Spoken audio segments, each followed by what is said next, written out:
6, 8, 12 போய் மறையிறது, நீச்சமாகிறது, கிரக யுத்தங்கள், இது எல்லாமே நம்ம பூர்வ ஜென்ம சாபங்களுக்கு ஏற்ற அளவுக்கு இந்த கிரகங்கள், நவகிரகங்கள் பாதிக்கப்படுது.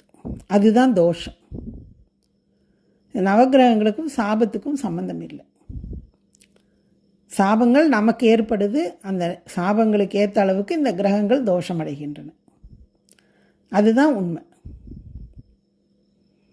அப்போ இந்த குருவானவர் ஒரு ஜாதகத்தில் நீச்சமாக அமர்ந்து தன்னுடைய திசை நடத்தும் பொழுது ஒரு பலவீனமாறார். ஆனால் அவரே பரவாயில்ல, அவர் போய் மிதுன லக்னத்திற்கு உச்சமாகி 2ஆம் வீட்டில் போய் உக்காந்துட்டாருன்னா அப்போ அது ஒரு கடுமையான ஒரு தோஷத்தை கொடுக்குறது. அப்போ இந்த குரு திசை முடிகிற வரைக்கும் நமக்கு ஒரு கவலையாக தான் இருக்குது.